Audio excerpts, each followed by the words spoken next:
What's one villain that was supposed to be sympathetic but failed to spark any sympathy? The main villain of Incredibles 2. Man, I really don't like that character. If my parents didn't rely on heroes so much, they'd still be alive. No, they'd still be alive if the superheroes weren't banned after years of effective service. I totally agree that her reasons for hating heroes were stupid.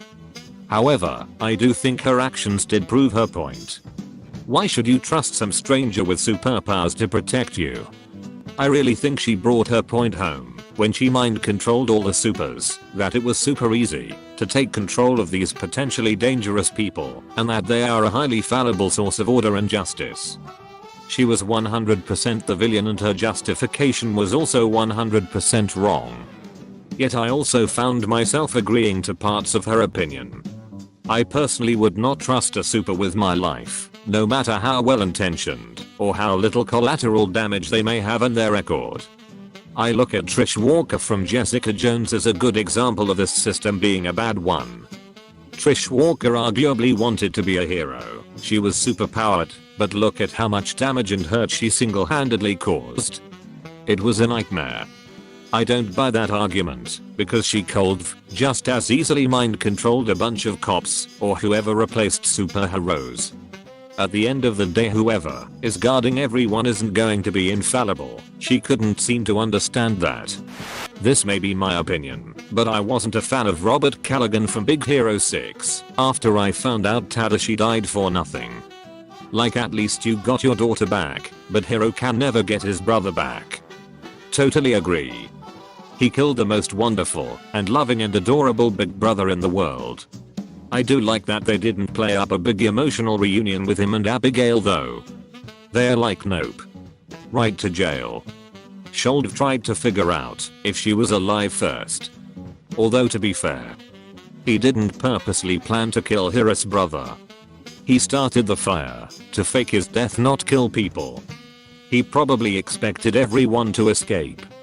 It's still a huge fire though. Even if he expected everybody to escape, it's insanely dangerous and reckless. It's his fault in legal sense, but he didn't plan to kill Tadashi.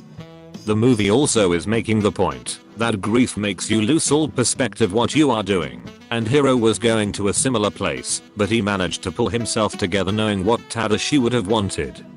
The main issue with Callaghan is that he doesn't work in a film that's set as a mystery, since he is nearly only option. By the way guys, if you are enjoying this video so far, don't forget to like this video and subscribe to the channel. It will help us out quite a bit, and if you don't enjoy the videos in the future anymore, you can always unsubscribe. Let's get back to the video. Those dwarves in Chrono Cross. They slaughtered a bunch of innocent little fairies and we are supposed to feel sorry for them? Screw that. The Hi-Ho tank was also one of the most aggravating bosses in the game. That's the other thing. They want to paint it as this environmentalist message about how the humans are the real monsters for killing endangered species and threatening habitats. You just committed genocide and you're driving a steam tank that's way less eco-friendly than anything the humans have access to. Don't even start with that. I'm pretty sure the implication was that they weren't being environmental at that point, since after you pushed them over the edge and destroyed their home they decided that the world was kill or be killed and they needed to focus more on themselves. IDK if this has been mentioned, but the mom from Godzilla, King of the Monsters. Son dies in a flashback at the beginning of the movie during Godzilla's first arrival. She wanted to wake up monsters which could cause the same grief she faced to people she hadn't even met. Her motivation was also some generic humans are an evil species stuff. By the end of the movie she is indirectly responsible for deaths, and her death scene is laced with sad music throughout, as if I was supposed to feel bad for this woman. Edit. Holy this blew up. I found her absolutely irredeemable. Honestly, I spent much of that movie hoping her daughter would bail on her and she'd die. By the end of the movie I felt a great relief at her fate. If they were aiming for a deemed villain they missed the mark by a mile. Take away the screwed up morals, and it was essentially an idiot who thought releasing a monster that was somehow bigger than the one we saw a few years prior would save the world. The stupidity of her character made her irredeemable for me, not so much her morals. Sadly, the movie basically makes her out to be right. She just didn't know about Ghidorah. The movie has it so that the Titans basically fix any and all damage done to the environment by humans. Like the big mammoth one supposedly fixed half of North America's lost topsoil simply by everywhere, and its magic poop fixing everything. Yes, it was that dumb. King Ghidorah was just an alien monster and not part of the Earth's ecosystem like the other Titans were, so it wanted to use those Titans to terraform Earth into some other planet basically. It's really dumb even for a movie about giant monsters fighting. Both villains from WW84. The fact that they basically get away with this with no repercussions is even worse. I really think Cheetah shouldn't have become Cheetah in WW84. She should have been introduced and been an ally for WW through the film, and the next film could have turned her into Cheetah. It would have carried more emotional weight to watch a character that we became attached to lose her way and become a monster. Spider-Man 3 problems all over again. Too many villains. I know it's not out yet, but I fail to see how Disney can make Cruella de Vil redeemable whatsoever. A dog bit her once, and she had neglectful parents, therefore it's okay that she kills puppies. She was mauled by a pack of stray Dalmatians. They ripped away most of her legs and abdomen, that's why she always wears long coats. And one of the last images she saw before passing out was a long piece of her skin ripping off and flipping onto a dog's head like a blood-soaked hat that it continued to wear as it dove back in for another bite. Also neglectful parents. What the that's actually in the movie. The movie isn't out yet, but because it seems so impossible to make people sympathetic towards a character who will try to kill a bunch of puppies just to make a coat, they are trying to think of creative ways to justify it. Jigsaw always just came off as a pretentious jerk to me. I know now everything from old horror movies is gonna age well. It punishing a guy for self-harming is just a bridge too far for me. Tessie HNI Kalines YHE didn't key lines and yo northeast. People talking about a man who locked someone in a room filled with razor wire and gave him a time limit to crawl through it to escape. There's this Schwarzenegger quote that goes well with this. It's from the 1988 movie Twins. Basically, he takes his suitcase and whoops the guy from his motorcycle. After being confronted, he answers with "I did nothing. The pavement was his enemy." Like that's exactly what Jigsaw does. I did nothing. The barbed wire was his enemy. I did nothing. The reversed bear trap was her enemy. Like who TF do you think was responsible for this situation? You killed him? I shot him. The bullets and the fall killed him. Pedro Pascal in Wonder Woman 1984. I think because he had a little kid, viewers were supposed to be sympathetic or something. That movie was a mess. His acting was solid, it's just the writing for that movie sucked. What? You didn't enjoy them playing dress up then flying a museum jet through fireworks to Egypt? Right. What the F was that fireworks scene? That whole movie seemed like it was written by a monkey on crack. It's like after every time they wrote a scene they said nope, not disjointed enough. Add more meaningless and jump around more. The son of Green Goblin who becomes the new Green Goblin in the later Spider-Man trilogy movies, I forget which one. It's like he's angry at Spider-Man because Spidey killed his father. Only his father was a psychopathic murderer and totally insane. There's just no sympathy factor there. Coming from a diehard Spider-Man trilogy fan, the biggest villain in those movies was Bernard, the butler for the Osborns. He cleaned the Green Goblin's wounds that night, saw that they clearly came from his own glider, and didn't tell Harry until the end of the third movie that Spider-Man is innocent. By then Harry already found out that Peter was Spider-Man. You're a diehard fan, so I assume you've seen this before, but for those who haven't, here's a scene from Spider-Man 3.1 that omits the butler scene and instead shows a different reason for Harry helping out Peter. The really strong element between the Harry/Peter/MJ dynamic is taken from Spectacular Spider-Man #200, which is my favorite single issue of Spider-Man. I will never truly hate Spider-Man 3 because of that, even though Venom is in it. I've seen people try to turn serial killers into sympathetic figures. For example, Jeffrey Dahmer and how he became as a teenager because of his troubled home life and struggles with his dude killed 17 people and tried making zombies by pouring acid into holes he drilled in their heads while they were still alive. I find the people that worship the Columbine shooters to be disturbing as all hell. My best friend went to Virginia Tech, and while we were hanging out back home during the summer after the shootings, one of our other friend's girlfriend decided to go off on a rant about how much the shooter was a hero. My best friend lived in the dorm where the shootings first began and lost 2 friends because of that. And even after telling her that at his own house, she said she didn't care. I understand that she was trying to be an edgy goth, but the lack of empathy it takes to look someone in the face that just had friends murdered and say you don't care to maintain your image is just inhuman to me. The Phantom from Phantom of the Opera. Everyone sympathizes with him because his actions are very theater based. WTF does that mean? You expect me to sympathize with this monster who murdered the whole cast just because he wanted a girlfriend? Was he really meant to be sympathetic? As I saw it, he started off as seemingly sympathetic, but it turned out to be a manipulative act in spite of his true selfishness. I've only seen it a couple times, so I could be remembering it wrong.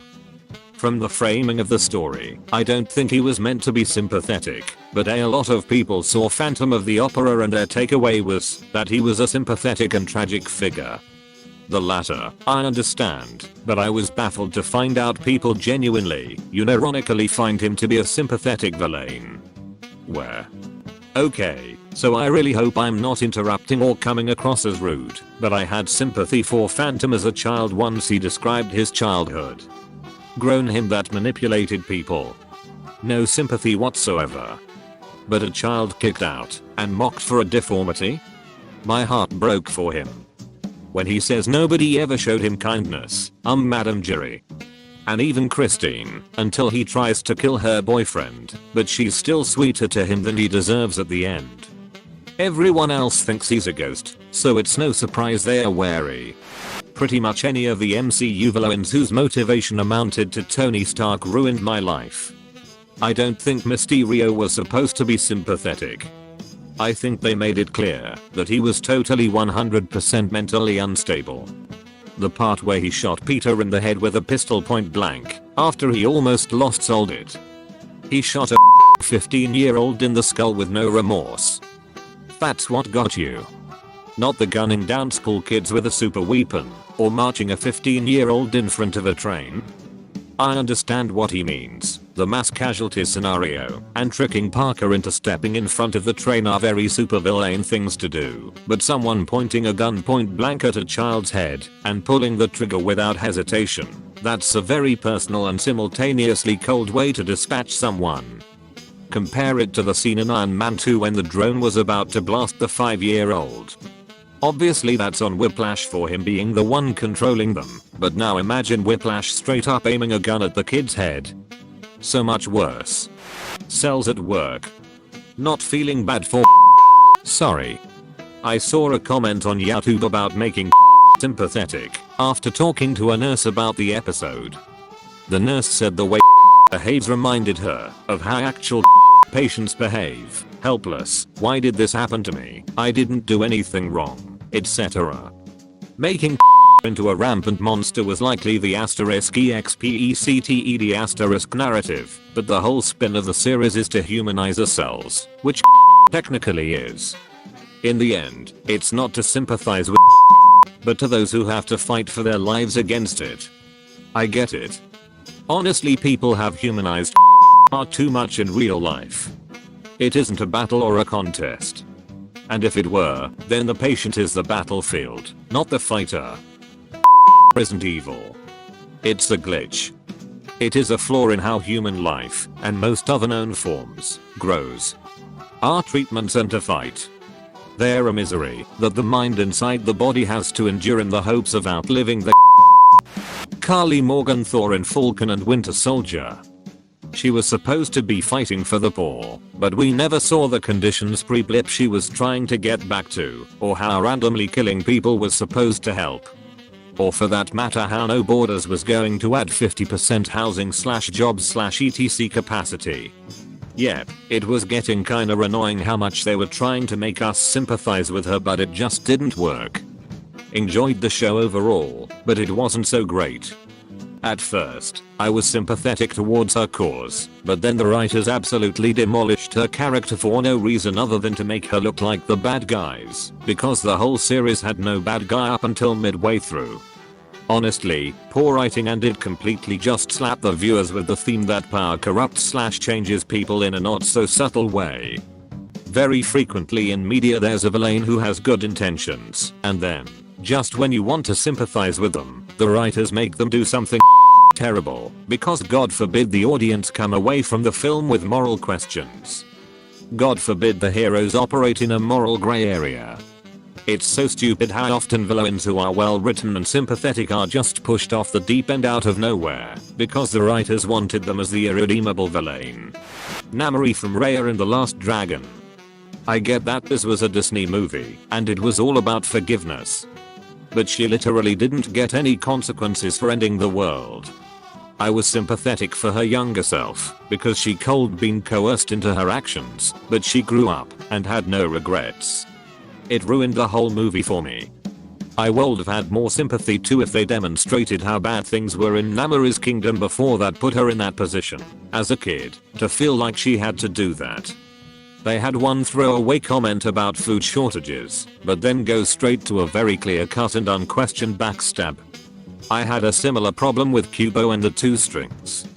I'm so frustrated with that movie, because 3/4 and I was ready to declare it one of the top animated movies I've ever seen, and then in the last few minutes they pull a redemption by amnesia, which is no sort of redemption at all. I don't think you're supposed to consider him redeemed. His previous persona is fatally wounded by the simple act of giving him sight. The whole story is about him and his retinue refusing to acknowledge or respect the world, symbolized by his masked daughters and blind eyes. Confronted with force, he thrives and distances himself from humanity further. When stripped of his blind delusion of paranoid and superiority, his entire identity crumbles. That chick from the Falcon and the Winter Soldier. But maybe, only because how blatantly forced and manufactured that sympathy was. They really didn't want to portray her as an actual villain, but more like a misguided fighter with a good purpose, and make up pseudo-martyr out of her. And things only became worse, because we had no backstory on her, no character building, nothing. She ultimately fell flat. I found Captain America 2.0 to be infinitely more interesting as a villain. TBH, I did sympathize with Zemo. He only had a few lines outside of being the bad guy when he talks to Black Panther. He was trying to keep his family safe while the demigods fought their war. He lost everyone he held dear and wanted to hurt the people he felt were responsible. Not that I agree with his methods, but I get it. Lol, yes to this X100,000. She was so freaking annoying. Her whole "I'm holier than thou" speeches weren't compelling or interesting. TBH, have no idea why everyone in the show acted like she was sympathetic. Because she was fighting for immigrants, and no one wanted to stop and recognize that her way of doing so over people who were blipped. So her argument was that life was better when the borders were open, but by not reinstating some kind of order the people who were blipped would be given a middle finger. Your home was given to immigrants? Sorry, but tough luck. Lost your job during those 5 years. Well, we brought in millions of immigrants and now those jobs are filled. It's a tough situation, and Sam's speech at the end, while well delivered by Mackie, did not in any way make for an argument as to why Carla's motive was right. A lot of people's answers to this question seem kinda misinformed. Just because a villain is given sympathetic element doesn't actually mean you are supposed to really sympathize with them. That seems weird, but the reason behind that is it fleshes the villain past their villain role, as in, many times the point isn't to make you sympathize with the villain, but to simply expand the character beyond his role as a villain. I don't think anyone is supposed to sympathize with someone like Mysterio. They literally just gave him a motive, and a dumb one at that. So fans would dislike him even more. There's no way they intended him to be sympathized with. With characters like Mysterio, it's part of their character that they think that they're sympathetic. Beck thinks he's justified because of his treatment by Stark, but in reality he's overreacting and slightly unhinged. We aren't supposed to sympathize with him, but he sympathizes with himself and believes he deserves it.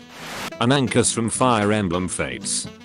He was supposed to be a case of "oh no, I'm suffering from madness from living for so long" deal, and we are supposed to feel bad because he accidentally killed his best friend and was betrayed by his wife running off with his child and all. But like all the story parts of Fates, it's poorly written, and he is just an that is killing and making everyone into invisible zombies. It doesn't help that, in lore, the whole thing could have been prevented if he had ascended into a spirit form like the other dragons did. Gamma play wise the fight was alright, but plot wise, he sucked. Gamma play for Fates was fun, but characters and story are a mess. As a insane Fates defender, I really dislike the hate that Fates got for its story when Conquest has some of the best Gamma play in the series, and Birthright is a solid casual experience.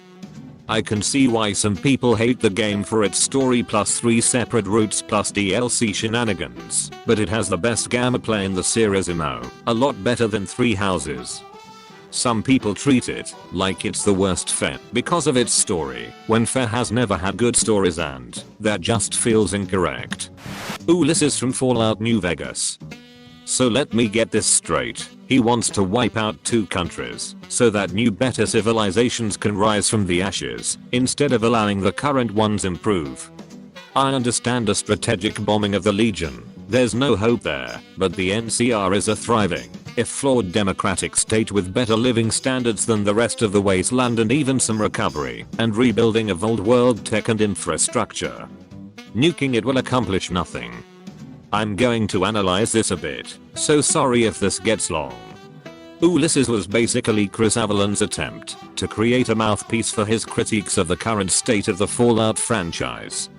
Namely, he doesn't think the world should ever recover from the apocalypse because it defeats the purpose and limits the amount of stories and scenarios one can tell, because you can't replace old communities with new ones. Now, Chris has done this well before, like with Star Wars KTOR 2. Kree was a rare example of a good author mouthpiece that was actually compelling and made sense in universe, at least in my opinion. That takes talent. Her critiques of the Star Wars universe made a lot of sense, even if you disagree, and the game doesn't force it down your throat.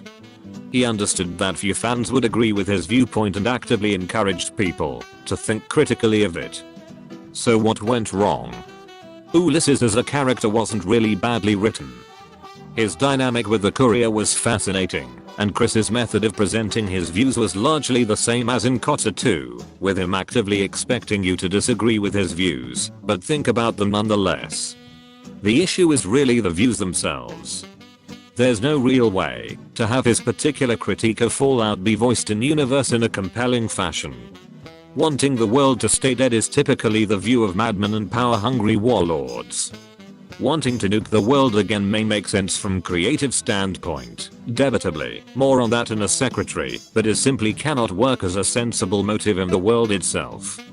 The other issue is that Chris's proposed methods of directing the franchise are the exact same things people are getting sick of seeing. One of the most common complaints about modern apocalypse fiction I've seen is that they basically just use the attempts to rebuild as a backdrop for the action, then have the community get destroyed at the end, so the heroes can go kill somewhere else instead of settling down. It's why I stopped watching The Walking Dead. I don't care how much action you throw at us, there's no point if everyone dies in the end anyway.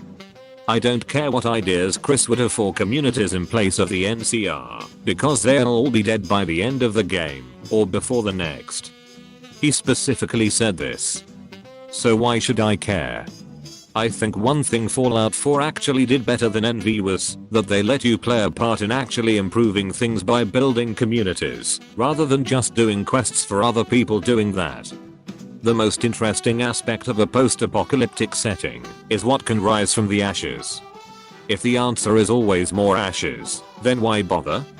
This is the end of the video. Thank you guys for staying with me till the end. If you enjoyed watching this, you might as well watch these too.